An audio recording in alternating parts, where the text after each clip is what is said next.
Another one? Ram refrained from voicing his thoughts, trying to control his surprise. This is his fifth girlfriend. 17 years had gone by since Dashrath lost the battle of Karachapa. At the age of 16, Bharat had discovered the pleasures of love. Charismatic and flamboyant as he was, girls liked Bharat as much as he liked them. Tribal traditions being liberal, the empowered women of the tribe of Chief Varun, the local hosts of the Gurukul, were free to form relationships with whomever they pleased. And Bharat was especially popular. He walked up to Ram now, holding hands with an ethereally beautiful maiden who was clearly older than him, perhaps 20 years of age. "How are you, Vasu?" asked Ram, using Bharat's Gurukul name as there was an outsider present. "Never been better, Dada," grinned Bharat. "Any better and it would be downright sinful." Ram smiled politely and turned to the girl with grace. "Dada," said Bharat, "allow me to introduce Radhika, the daughter of Chief Varun." "Honored to make your acquaintance," said Ram, formally bringing his hands together in a polite namaste and bowing his head. Radhika raised her eyebrows, amused. Vasu was right. "You are ridiculously formal." Ram's eyes widened at her forthrightness. "I did not use the word ridiculous," protested Bharat, as he let her hand go. "How can I use a word like that for Dada?" Radhika ruffled Bharat's hair affectionately. "All right, ridiculous was my own addition. But I'm sure you know that already. But I find your formality charming. So does Vasu, actually. But I'm sure you know that already." Straightening his angvastram stiffly, Radhika giggled at Ram's obvious discomfort. Even Ram, relatively immune to feminine wiles, was forced to acknowledge that her laughter had a pleasing lilt like that of the Apsara's celestial nymphs. Ram said to Bharat, careful to speak in old Sanskrit so that Radhika wouldn't understand, "Sa vartate lavanyavati." Though Bharat's understanding of archaic Sanskrit was not as good as Ram's, he understood the simple compliment. Ram had said, "She is exquisitely beautiful." Before Bharat could respond, Radhika spoke. "Aham janami." "I know," an embarrassed Ram retorted. "By the great Lord Brahma, your old Sanskrit is perfect."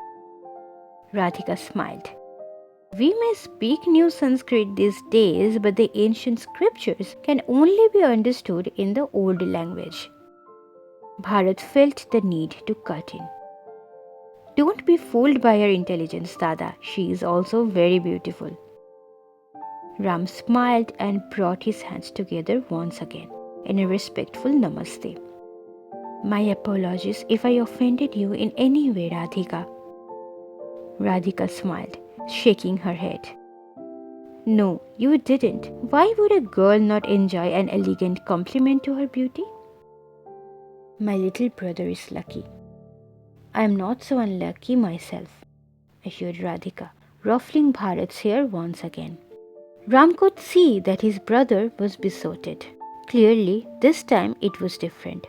Radhika meant a lot more to him than his previous girlfriends. But he was also aware of the traditions of the forest people.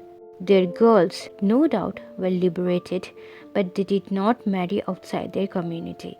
Their laws simply forbade it. Ram did not understand the reason for this. It could be an effort to retain the sense of purity of the forest people. Or it might even be that they considered city dwellers inferior for having moved away from Mother Nature. He hoped his brother's heart would not be broken in the process. "How much butter will you eat?" Ram could never quite understand Bharat's addiction. Evening time, the last hour of the third Prahar, found Ram and Bharat relaxing under a tree at the Gurukul.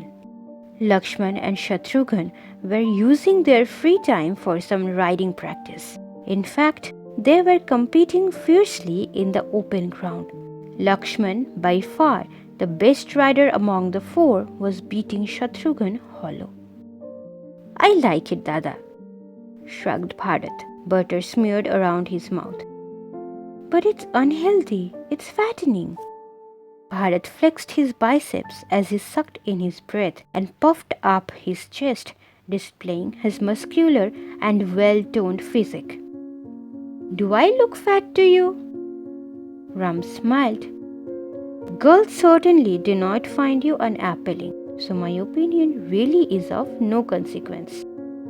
"Exactly," Bharat chuckled, digging his hand into the clay pot and spooning some more butter into his mouth. Ram gently put his hand on Bharat's shoulder. Bharat stopped eating as he read the concerned look on his brother's face. Ram spoke softly. "Bharat, you do know." Bharat interrupted him immediately. "It won't happen, Dada." "But Bharat..." "Dada, trust me. I know girls better than you do. You're aware that Jiv Varun's people do not. Dada, she loves me as much as I love her. Radhika will break the law for me. She will not leave me. Trust me." "How can you be so sure?" "I am." "But Bharat..." "Dada, stop worrying about me. Just be happy for me." Ram gave up and patted him on his shoulder. "Well then, congratulations." Bharat bowed his head theatrically. "Thank you, kind sir." Ram's face broke into a broad smile. "When will I get the opportunity to congratulate you, Dada?" asked Bharat. Ram looked at Bharat and frowned. "Aren't you attracted to any girl, here or in Ayodhya? We have met so many on our annual holidays." "Nobody is worth it." "Nobody?" "No." "What are you looking for?" Ram looked into the distance at the forest line. "I want a woman, not a girl." "Aha! I always knew there was a naughty devil behind that serious exterior." Ram rolled his eyes and punched Bharat playfully on his abdomen. "That's not what I meant, you know that." "Then what did you mean?" "I don't want an immature girl. Love is secondary. It's not important. I want someone whom I can respect." "Respect?" frowned Bharat. "Sounds boring." "A relationship is not just for fun. It is also about trust and the knowledge that you can depend on your partner. Relationships based on passion and excitement do not last." "Really?" Ram quickly corrected himself. "Of course, Radhika and you will be different." "Of course," grinned Bharat. "I guess what I am trying to say is that I want a woman who is better than I am. A woman who will compel me to bow my head in admiration." "You bow to elders and parents, Dada. A wife is the one you share your life and passions with," said Bharat, a crooked grin on his face, brows arched suggestively. "By the great Lord Brahma, I pity the woman you will marry. The relationship will go down in history as the most boring of them all." Ram laughed aloud as he pushed Bharat playfully. Bharat dropped the pot and pushed Ram back, then sprang to his feet and sprinted away from Ram. "You can't outrun me, Bharat," laughed Ram quickly, rising to his feet and taking off after his brother.